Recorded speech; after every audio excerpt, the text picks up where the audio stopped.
નમસ્કાર. Sanjay maths and science એકેડમીમાં આપનું સ્વાગત છે.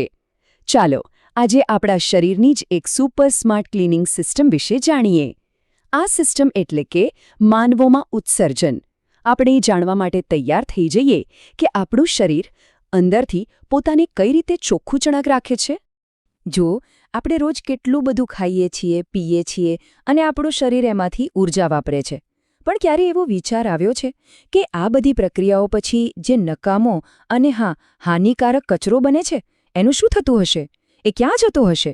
આ એકદમ મજાનો સવાલ છે અને એનો જવાબ આપણા શરીરની જ એક અદ્ભુત સિસ્ટમમાં છુપાયેલો છે. તો આ જે આખી જાદુઈ પ્રક્રિયા છે ને એનું વૈજ્ઞાનિક નામ છે ઉત્સર્જન. સાવ સહેલા શબ્દોમાં કહીએ તો આ આપણા શરીરની પોતાની વેસ્ટ મેનેજમેન્ટ સિસ્ટમ છે.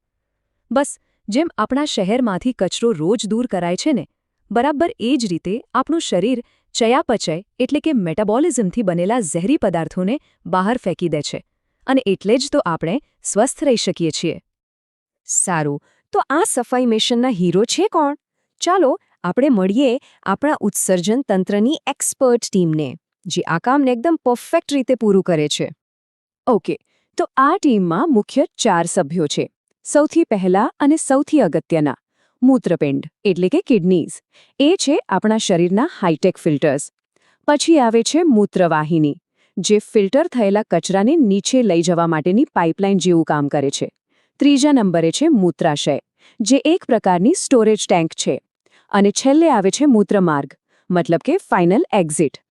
હવે આપણે આ ટીમના બધા સભ્યોને તો ઓળખી લીધા, તો ચાલો હવે જરા ઝૂમ ઇન કરીએ અને એક નાનકડી સફર પર નીકળીએ સીધા મૂત્રપિંડની અંદર અને જોઈએ કે આ સફાઈનું કામ ખરેખર કઈ રીતે થાય છે. આ આખી સિસ્ટમનો જે મુખ્ય દુશ્મન છે, જે મુખ્ય ટાર્ગેટ છે, એ વિલનનું નામ છે યુરિયા. આ એક નાઇટ્રોજનવાળો કચરો છે જે આપણા શરીરમાં પ્રોટીનના પાચન પછી બને છે. અને આને જો શરીરમાંથી ટાઈમસર બહાર ના કઢાય ને તો એ લોહીમાં ઝેરની જેમ ફેલાઈ શકે છે. ખતરનાક છે. અને આ યુરિયાને પકડવાનું કામ કોઈ એક જણ નથી કરતું. ના, દરેક મૂત્રપિંડની અંદર લાખો નાના નાના ફિલ્ટર્સ છે. આ સફાઈ કામદારોને કહેવાય છે નેફ્રોન અથવા તો મૂત્રપિંડ નલિકા.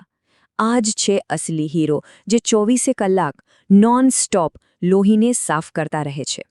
હવે આ પ્રક્રિયા ભલે જટિલ લાગતી હોય, પણ નેફ્રોન એને ફક્ત 2 એકદમ સ્માર્ટ સ્ટેપ્સમાં પૂરી કરી દે છે. પહેલું સ્ટેપ છે ગાળણ. અને બીજું, જે ખરેખર ખૂબ જ હોશિયારી ભર્યું છે, એ છે પસંદગીશીલ પુનઃશોષણ. ચાલો આ બંને સ્ટેપ્સ શું કમાલ કરે છે એ જોઈએ. ચાલો એક ઉદાહરણથી સમજીએ. ધારો કે આપણે કબાટ સાફ કરીએ છીએ. પહેલા સ્ટેપમાં એટલે કે ગાળણમાં આપણે શું કરીએ? બધું જ બહાર કાઢી નાખીએ. કામનું અને નકામું બધું જ. લોહી સાથે પણ કંઈક આવું જ થાય છે. પાણી, ગ્લુકોઝ, ક્ષાર, યુરિયા બધું જ પહેલાં તો ગળાઈ જાય છે. પણ પછી આવે છે બીજું સ્માર્ટ સ્ટેપ, પસંદગીશીલ પુનઃશોષણ. આ સ્ટેપમાં શરીર એકદમ સ્માર્ટલી કામ કરે છે. એ ચેક કરે છે, અરે આ ગ્લુકોઝ તો કામનો છે, પાણી પણ જોઈએ, આ ક્ષાર પણ જરૂરી છે. અને પછી એ બધી જ કામની વસ્તુઓને પાછી લોહીમાં ખેંચી લે છે. બસ કચરો જ આગળ જવા દે છે. ઓકે, તો હવે કચરો અલગ થઈ ગયો છે અને જે પ્રવાહી વધ્યું એટલે કે મૂત્ર એ તૈયાર છે. તો હવે આ ક્લિનિંગ મિશનના છેલ્લા સ્ટેપ પર જઈએ, આ કચરાનો સંગ્રહ અને નિકાલ. આનો રસ્તો એકદમ સીધો છે. જુઓ, મૂત્રવાહિનીઓ બનેલા મૂત્રને કિડનીમાંથી લઈને મૂત્રાશય સુધી પહોંચાડે છે. હવે આ મૂત્રાશય એકદમ સ્માર્ટ બેગ જેવું છે, જે જરૂર પડે ત્યારે મોટું થઈ શકે છે. અને જેવું એ ભરાઈ જાય છે એટલે આપણું મગજ આપણને સિગ્નલ મોકલે છે. અને પછી મૂત્રમાર્ગ દ્વારા આ કચરાનો શરીરમાંથી નિકાલ થઈ જાય છે. પણ જરા વિચારો કે જો આ આખી ક્લિનિંગ ફેક્ટરીનું મુખ્ય મશીન એટલે કે આપણી કિડની એ જ જો કામ કરવાનું બંધ કરી દે તો શું થાય? આ એક ખૂબ જ ગંભીર સ્થિતિ છે, જેને કિડની ફેલિયર કહેવામાં આવે છે. અને આ કેમ આટલું ગંભીર છે એ સમજવું જરૂરી છે. જુઓ, જો મૂત્રપિંડ કામ કરવાનું બંધ કરી દે તો પેલો વિલન યુરિયા એ અને બીજા ઝેરી પદાર્થો લોહીમાં જ જમા થવા લાગે છે. આ ઝેર ધીમે ધીમે શરીરના બીજા અંગો પર પણ અસર કરે છે અને આ સ્થિતિ જીવલેણ પણ બની શકે છે.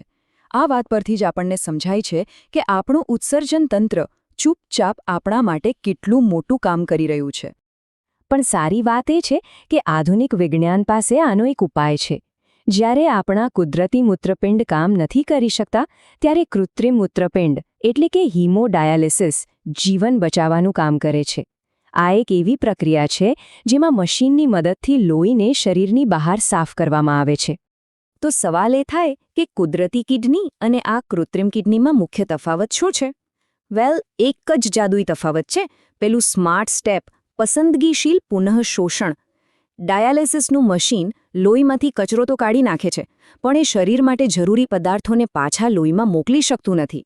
અને આ જ કારણ છે, ધ્યાનથી સાંભળજો, કે એક સ્વસ્થ વ્યક્તિની કિડની રોજ લગભગ 180 લીટર જેટલું પ્રવાહી ગાળે છે, પણ એમાંથી ફક્ત 1 કે 2 લીટર જ મૂત્ર તરીકે બહાર નીકળે છે.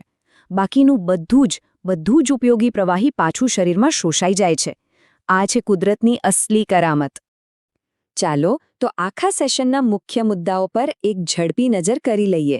પહેલી અને સૌથી અગત્યની વાત, ઉત્સર્જન તંત્ર લોહીમાંથી યુરિયા જેવા હાનિકારક કચરાને દૂર કરે છે.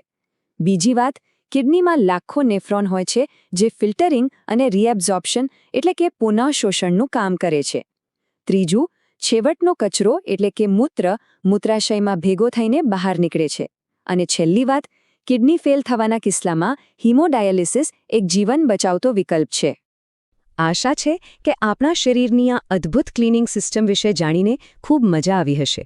જો આ જાણકારી ઉપયોગી લાગી હોય અને વિજ્ઞાનના આવા જ રસપ્રદ ટોપિક્સને આટલી જ સરળતાથી સમજવા હોય તો સંજય મેથ્સ એન્ડ સાયન્સ એકેડમીની આ ચેનલને લાઇક, શેર અને સબસ્ક્રાઇબ કરવાનું બિલકુલ ના ભૂલતા.